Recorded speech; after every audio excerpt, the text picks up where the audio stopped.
करना तो बहुत कुछ है लेकिन मन नहीं करता। कितना इंपॉर्टेंट काम अटका हुआ है लेकिन मुझसे वो इसलिए नहीं हो रहा क्योंकि मेरा मन नहीं करता। मन के हारे हार है, मन के जीते जीत। मन मन और सिर्फ मन। हम अपने मन के इतने मारे हुए होते हैं कि कुछ जरूरी और कुछ बड़ा करने का मन ही नहीं करता। हम ना बीमार हैं ना कोई और परेशानी, बात बस इतनी सी है कि मन नहीं करता। क्या ऐसा आपके साथ भी होता है? बहुत कुछ करना बचा है लाइफ में लेकिन सिर्फ उसे इसलिए टालते जा रहे हैं क्योंकि मन नहीं करता।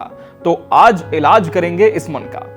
क्या आपने कभी सोचा है कि दुनिया में सक्सेसफुल और अनसक्सेसफुल लोगों के बीच सबसे बड़ा डिफरेंस क्या है? वो है उनका मन। मन जिसे ज्यादातर लोग सिर्फ क्षणिक सुख यानी टेम्पररी प्लेजर के लिए लगाते हैं। वो चीजें करते हैं जो आसानी से की जा सकती हैं और जहां थोड़ा सा एफर्ट लगाने की बात आती है तो हम पीछे हो जाते हैं क्योंकि हमारा वहीं दूसरी तरफ आप रिच लोगों को देखो, उनके जिनके पास आज एक लग्जरियस लाइफ जीने के लिए लगभग सब कुछ है, उनका मन हमेशा प्रोडक्टिव चीजें करने की ओर होता है। कभी वो भी सिर्फ ऐसी लाइफ जीने का सपना देखते थे लेकिन उन्होंने अपने एक्शंस, अपने एफर्ट से अपनी लाइफ को क्वालिटी लाइफ में स्पेंड किया, वो भी अपने मन से। अब अगर मैं आपसे ये कहूं कि मन सिर्फ हमारा भ्रम है, मेन कैरेक्टर हमारे मन के पीछे कुछ और है, तब आप क्या कहेंगे?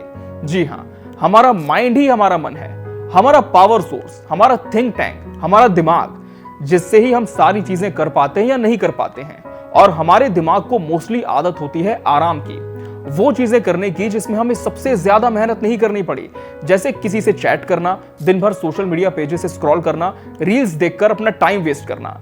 ऐसा करने से हमारे दिमाग में प्लेजर क्रिएट होता है, एक डोपामाइन नाम का केमिकल रिलीज होता है जो फील गुड हार्मोन्स को बढ़ाता है और इसी फील गुड करने के चक्कर में हम अपने मन से हार जाते हैं। सपोज आपको स्टडी करनी है या कोई इंपॉर्टेंट असाइनमेंट कंप्लीट करना है, आपको पता है कि ये जरूरी है लेकिन आप उसे सिर्फ इसलिए नहीं करोगे क्योंकि आपका मन नहीं करता।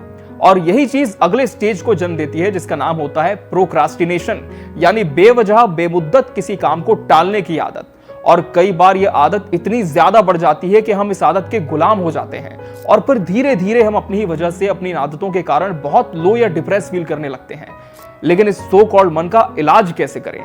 कैसे इस मन नहीं करने वाली या प्रोक्रास्टिनेशन हैबिट को फिक्स करें? क्या कोई तरीका है? लकीली यस, एक बहुत अच्छा तरीका है और काफी इफेक्टिव भी। यहां मैं आपको बताऊंगा ऑथर मेल रॉबिन्स की best selling book the 5 second rule के बारे में। इस बुक में एक बहुत ही सिंपल बट इफेक्टिव टेक्निक है जिसका नाम है द 5 सेकंड रूल। इस रूल के अकॉर्डिंग जब भी आपको कोई जरूरी काम करना हो और आपका मन ना करे तो आप रिवर्स काउंटिंग करें, जैसे कि 5 4 3 2 1, फिर तुरंत उस काम को करने में लग जाएं। ऐसा करने से आपका फोकस तुरंत शिफ्ट होगा और आपके माइंड को आप खुद कमांड देंगे कि यह काम मुझे इस काउंटिंग के बाद अभी करना है, इसी वक्त करना है। ऐसा करने से दो चीजें होंगी, पहली कि आपके ब्रेन को ज्यादा कुछ और सोचने का मौका नहीं मिलेगा और दूसरी, ऐसा करने से अपनी प्रोक्रास्टिनेशन की हैबिट को भी आप खत्म कर सकते हैं। एंड बिलीव मी, ये मेथड जितना आसान है उससे कहीं ज्यादा इफेक्टिव भी। जरा सोचिए, अगर आपने इस मेथड को अडॉप्ट करके अपने पेंडिंग वर्क्स या कोई नया काम जिसे आपने अब तक सिर्फ सोचा है लेकिन करना शुरू नहीं किया, वो करते हैं तो आप खुद का कितना अपडेटेड वर्जन बन पाएंगे। मैं आपको खुद का एग्जांपल दूं तो मैंने अप्रैल 2024 में इस बुक को पढ़ने के बाद ये टेक्निक शुरू की थी और केवल 18 दिनों में मैंने अपने 12 पेंडिंग वर्क्स खत्म करते हुए लगभग 8 और नए काम शुरू कर दिए हैं। ये मेथड मैं अब भी अप्लाई कर रहा हूं। इस मेथड से आपका सो कॉल्ड मन आपके कंट्रोल में आएगा, ना कि आप उसके कंट्रोल में जैसा पहले हुआ करता था। आपकी टालने की आदत खत्म होगी और काम पूरा होने से आपके अंदर एक नया कॉन्फिडेंस डेवलप होगा कि आप ये कर सकते हैं। वहीं जब ये सब होगा तब आप लो और डिप्रेस फील करना भी बंद कर देंगे। सो आई होप कि अगर आप भी ये मन नहीं करने वाली सिचुएशन में स्टक हैं और इस 5 सेकंड रूल को अपनी लाइफ में अभी से अप्लाई करते हैं तो अगले कुछ दिनों में आपको खुद में, अपनी लाइफ में बहुत सारे पॉजिटिव चेंजेस देखने को मिलेंगे। So all the very best to be the best version of yourself. Thank you.